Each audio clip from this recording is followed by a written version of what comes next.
Bonjour chers amis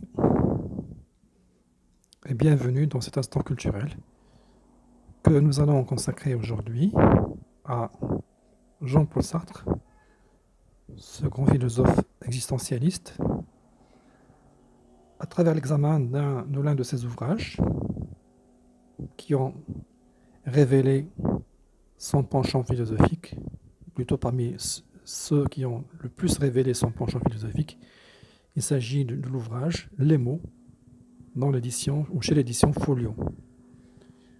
Alors, un petit mot sur Jean-Paul Sartre, donc le grand philosophe français existentialiste, né en 1905, décédé en 1980, connu surtout pour son courant philosophique innovant, je dirais, qui s'appelle l'existentialisme, et qui d'ailleurs le définit comme étant une doctrine qui rend la vie humaine possible et que toute vérité et toute action impliquerait nécessairement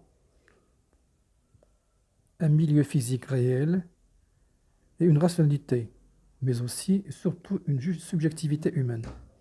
Pour Sartre, donc, l'existentialisme est avant tout un humanisme. Parmi les ouvrages célèbres édités par Jean-Paul Sartre, on pourrait citer L'existentialisme est un humanisme, L'être et le néant, Le mur, L'âge de la raison, et puis, bien entendu, les mots. Cet ouvrage dont nous allons aujourd'hui lire ensemble un passage, et qui est justement révélateur du penchant existentialiste, je dirais, et plutôt très marquant de la transformation intellectuelle et personnelle de ce philosophe.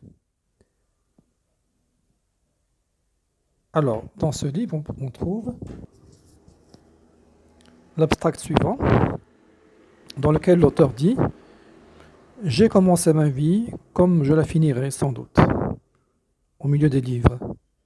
Dans le bureau de mon grand-père, il y en avait partout. Défense était faite de les épousseter, sauf une fois l'an, avant la rentrée d'octobre. Je ne savais pas encore lire que, déjà, je les rêverais, ces pierres levées, droites ou penchées, serrées comme des briques, sur des rayons de la bibliothèque, ou noblement espacées, en allée de menhir. Je sentais que la prospérité de notre famille en dépendait. » Et dans ce livre, les mots, on pourrait lire le passage suivant qui révèle justement cette tournure de la pensée de Jean-Paul Sartre. Alors on dirait « Dieu m'aurait tiré de peine. J'aurais été chef-d'œuvre signé, assuré de tenir ma partie dans le concert universel. J'aurais attendu patiemment qu'il me révélât ses desseins et ma nécessité. Je pressentais la religion, je l'espérais. C'était le remède. Me l'eût tant refusé, je l'eusse inventé moi-même. On ne me la refusait pas. Élevé dans la foi catholique, j'appris que le Tout-Puissant m'avait fait pour sa gloire. C'était plus que je n'osais rêver. Mais par la suite, dans le Dieu fashionable qu'on m'enseigna, je ne reconnus pas celui qu'attendait un grand mon âme. Il me fallait un créateur.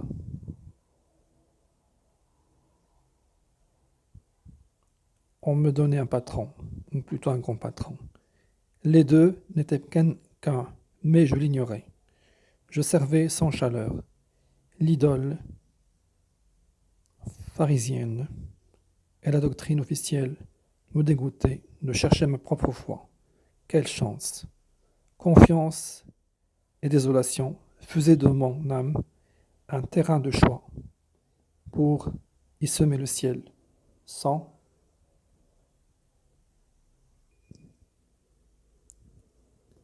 Donc, sans cette méprise, je serais moine. Mais ma famille avait été touchée par le lent mouvement de déchristianisation qui naquit dans la haute bourgeoisie voltairienne et prit un siècle pour s'étendre à toutes les couches de la société. Sans cet affaiblissement général de la foi, Louise Guillemin, demoiselle catholique de province, eût fait plus de manières pour épouser un luthérien. Naturellement, tout le monde croyait, chez nous. Par discrétion, 7 ou 8 ans après le ministère, Combes, l'incroyance déclarée, gardait la violence et le débrayer de la passion. Un athée était un original, un furieux qu'on n'invitait pas à dîner, de peur qu'il ne fît une sortie.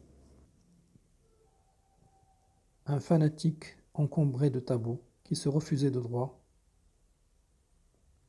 de s'agenouiller dans les églises, d'y marier ses filles et d'y pleurer délicieusement, qui s'imposait de prouver la vérité de sa doctrine par la pureté de ses mœurs, qui s'acharnait contre lui-même et contre son bonheur, au point de sauter le moyen de nourrir, plutôt de mourir de consoler un maniaque de Dieu, qui voyait partout son absence et qui ne pouvait ouvrir la bouche sans prononcer son nom.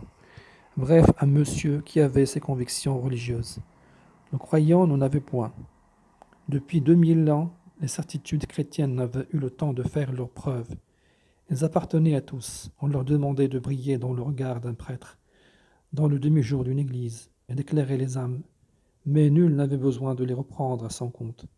C'était le patrimoine commun. La bonne société croyait en Dieu pour ne pas parler de lui. Comme la religion semblait tolérante, comme elle était commode, le chrétien pouvait déserter la messe et marier religieusement ses enfants, sourire des bondieuseries, de sans supplice et verser des larmes en écoutant la marche nuptiale de Lohengrin. Il n'était tenu ni de mener une vie exemplaire, ni de mourir dans le désespoir, pas même de se faire crémer. Dans notre milieu, dans ma famille, la foi n'était qu'un nom d'apparat pour la douce liberté française. On m'avait baptisé comme tant d'autres pour préserver mon indépendance. En me refusant le baptême, on eut craint de violenter mon âme. Catholique inscrit, j'étais libre, j'étais normal. Plus tard, disait-on, il fera ce qu'il voudra. On jugeait alors beaucoup plus difficile de gagner la foi que de la perdre. Merci de votre attention, à la prochaine fois.